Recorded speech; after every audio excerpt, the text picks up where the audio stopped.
జై శ్రీమన్నారాయణ. ఈరోజు మనం ధర్మపదం గ్రంథములోని చాప్టర్ 5 విభాగము 182. పార్వతీమాత అడగగా జగద్రక్షకుడైన శివుడు చెప్తున్నాడు, ఉత్తమ జీవన విధానము అంటే ఏమిటి?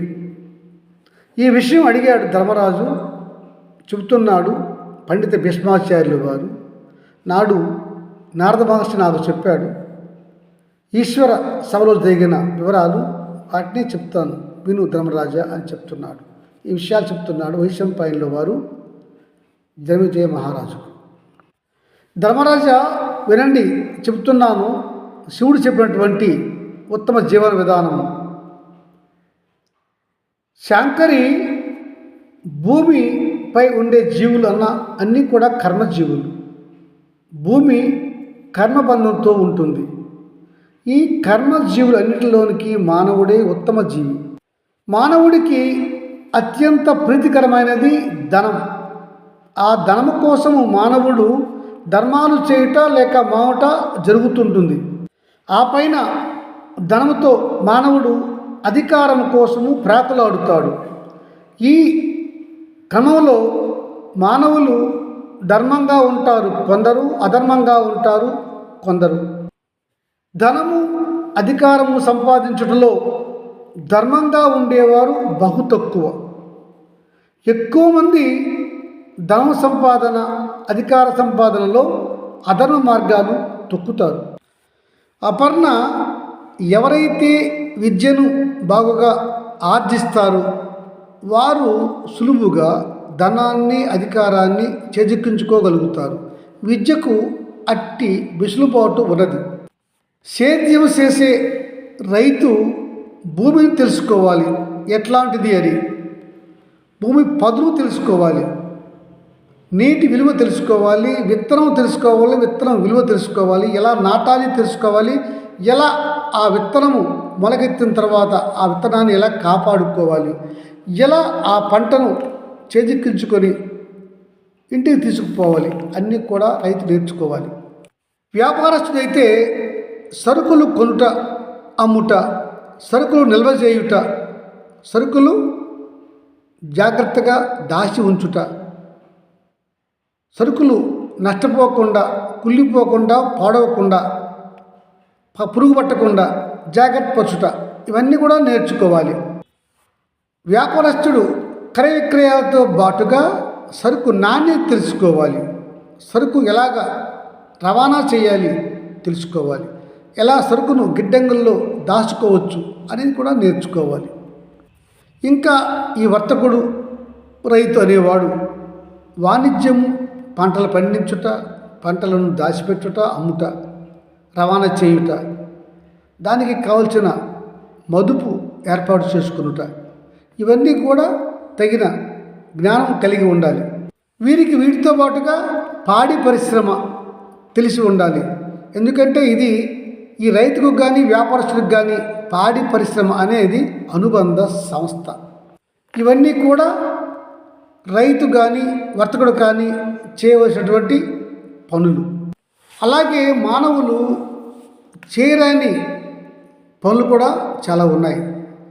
మానవుడు ఇతరుల సొమ్ముకు ఆశపడరాదు, మానవుడు ఇతరులను మోసం చేయరాదు.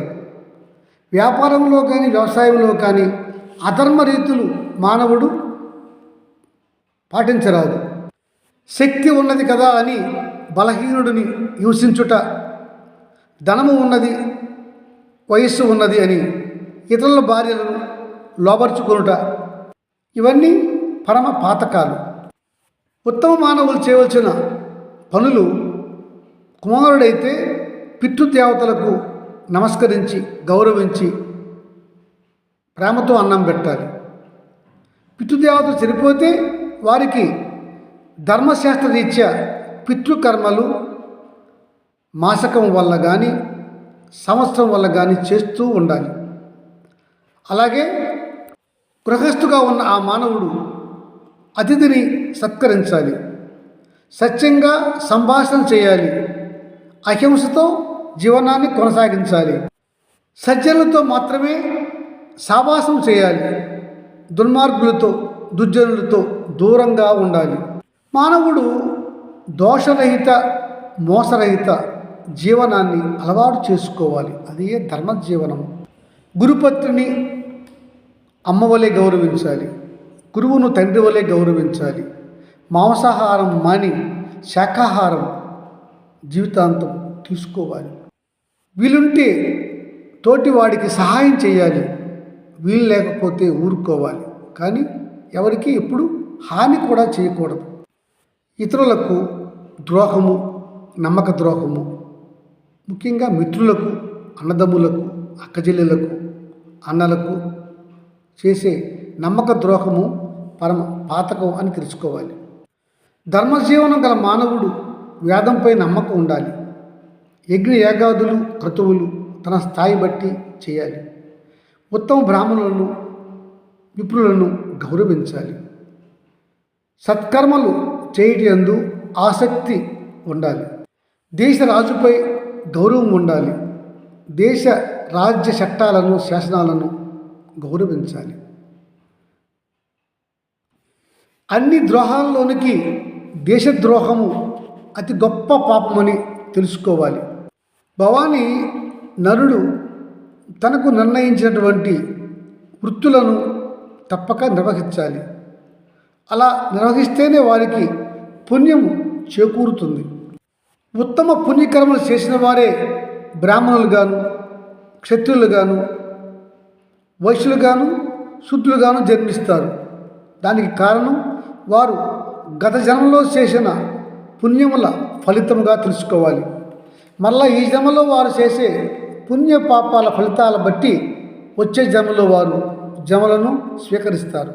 మానవుడు తను ఈ జన్మలో చేసిన పుణ్యాన్ని మాత్రమే అతడు తన మరణానంతరము తీసుకొని వెళ్తాడు. ఆ జన్మలో వచ్చినటువంటి పుణ్యపాపాలే అతనితో వెనకెళ్తాయి. అవే అతనికి మరలా జన్మలో నిర్ణయించే జన్మ కలుగుతుంది. అతడు పొందవలసిన సద్గతి కానీ దుర్గతి కానీ తాను చేసిన కర్మలే నిర్ణయిస్తాయి. భవాని ఇదే కర్మ సిద్ధాంతం నీకు తెలుసు అయినా చెప్పితిని అన్నాడు శివుడు. జై శ్రీమన్నారాయణ.